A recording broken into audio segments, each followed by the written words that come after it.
Next question നോക്കാം. A child brought to emergency department with a gradual onset sore throat, difficulty swallowing, fever for 3 days. On examination, it was found that the child appears ill with cervical lymphadenopathy and neck swelling, that is bull's neck. Oropharyngeal examination, that there was thick greyish membrane over the tonsils and pharynx that bleeds on removal. What will be the diagnosis? Answer വരുന്നത് diphtheria ആണ്. നമുക്ക് എങ്ങനെയാണ് diphtheria വന്നത് നോക്കാം. So, diphtheria എന്ന് പറയുന്നത് it's a bacterial infection which is caused by Corynebacterium diphtheriae and incubation period എന്ന് പറയുന്നത് 2 to 6 days ആണ്. അതായത് ഇപ്പോൾ ഒരു ഇൻഫെക്റ്റഡ് ആയിട്ടുള്ള ഒരു പേഴ്സൺ ആ ബാക്ടീരിയത്തിനെ ട്രാൻസ്മിറ്റ് ചെയ്തതിനു ശേഷം അടുത്ത് നിൽക്കുന്ന ആളോ അല്ലെങ്കിൽ അത് ടേക്കപ്പ് ചെയ്യുന്ന ആള് ഒരു 2 to 6 days കഴിഞ്ഞിട്ടായിരിക്കും ആ ഒരു അസുഖത്തിന് ഫസ്റ്റ് സിംറ്റം കാണിക്കുന്നത്. സോ അതിനെയാണ് നമുക്ക് ഇൻക്യുബേഷൻ പീരീഡ് എന്ന് പറയുന്നത്. ഇത് മോസ്റ്റ് കോമൺ ആയിട്ട് കാണുന്നത് 1 to 5 years ഏജ് ഗ്രൂപ്പിൽ വരുന്ന കുട്ടികളിലാണ്. ഇനി നമുക്ക് എന്താണ് ഡിഫ്തീരിയയുടെ ക്ലിനിക്കൽ മാനിഫെസ്റ്റേഷൻസ് എന്താണെന്ന് നോക്കാം. ഇതൊരു ജലദോഷപ്പനി പോലെ തുടങ്ങിയിട്ട് അതൊരു പ്രോഗ്രസ് ചെയ്ത് സോർ ത്രോട്ടിലേക്കും അതുപോലെ ഡിഫിക്കൽട്ടി ഇൻ സ്വാളോയിങ് ഒക്കെ ആയിട്ട് പ്രോഗ്രസ് ആവും.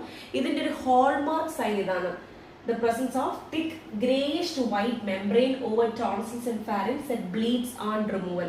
അത് ഡിഫ്തീരിയയുടെ ഒരു ഡിഫറൻഷിയേറ്റിംഗ് ഫീച്ചർ ആണ്. അതേപോലെ തന്നെ പ്രസൻസ് ഓഫ് നെക്ക് സ്വെല്ലിംഗ്, അതായത് നമ്മുടെ ഈ നെക്കിന്റെ ഭാഗം ഒരു ഭയങ്കര എഡിമാറ്റസ് ആയിട്ട് തടിച്ചിങ്ങനെ വരും. അതിനെയാണ് നമ്മൾ ബുൾസ് നെക്ക് എന്ന് പറയുന്നത്. ഓക്കെ, ഇതോടൊപ്പം തന്നെ ലാരിൻസിന്റെ ഇൻവോൾവ്മെന്റ് കാരണം കുട്ടിക്ക് ഹോഴ്സ്നെസ് ഓഫ് വോയിസും ഇതുപോലുള്ള കേസുകളിൽ കാണാറുണ്ട്.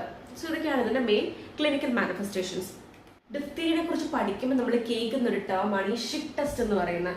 Schick test measures the susceptibility of a person to get diphtheria. അതായത് നമ്മുടെ ബോഡിയിൽ ഇനഫ് ആന്റിബോഡീസ് ഉണ്ടോ ഇല്ലയോ എന്ന് നമ്മൾ ചെക്ക് ചെയ്ത് ആ പേഴ്സൺ എത്രത്തോളം ഡിഫ്തീരിയ എഫക്റ്റഡ് ആവാൻ സാധ്യതയുണ്ടോ ഇല്ലയോ എന്ന് അറിയാൻ വേണ്ടിയിട്ട് നമ്മൾ യൂസ് ചെയ്യുന്ന ടെസ്റ്റാണ് ഈ ഷിക് ടെസ്റ്റ് എന്ന് പറയുന്നത്. ഓക്കെ, ഇനി ഇപ്പൊ ഒരു എഫക്റ്റഡ് ആയിട്ടുള്ള ഒരു കുട്ടി ഡിഫ്തീരിയ എഫക്റ്റഡ് ആയി എങ്ങനെയാണ് നമ്മൾ അതിന്റെ മാനേജ്മെന്റ് ചെയ്യേണ്ടത്? നമ്മൾ ആദ്യം തന്നെ ഡിഫ്തീരിയ ആന്റിടോക്സിൻസ് കൊടുക്കുന്നു. അതിനുശേഷം എന്താണ് മെഡിക്കൽ മാനേജ്മെന്റ് ലൈക്ക് എറിത്രോമൈസിൻ, നമ്മുടെ പെനിസിലിൻ പോലുള്ള ഡ്രഗ്സ് ഒക്കെ കൊടുത്തിട്ടാണ് ആ ഒരു ട്രീറ്റ്മെന്റ് പോകുന്നത്. അതേപോലെ തന്നെ പ്രിവെൻഷൻ ഏറ്റവും ബെസ്റ്റ് എന്ന് പറയുന്നത് വാക്സിൻസ് തന്നെയാണ്. DPT വാക്സിൻസ് കൊടുത്താണ് ഈ അസുഖത്തിന്റെ പ്രിവെൻഷൻ നമ്മൾ ചെയ്യുന്നത്. സോ ഈ question was mainly about clinical manifestations കുറിച്ചായിരുന്നു ക്വസ്റ്റ്യൻ ചോദിച്ചിരുന്നത്.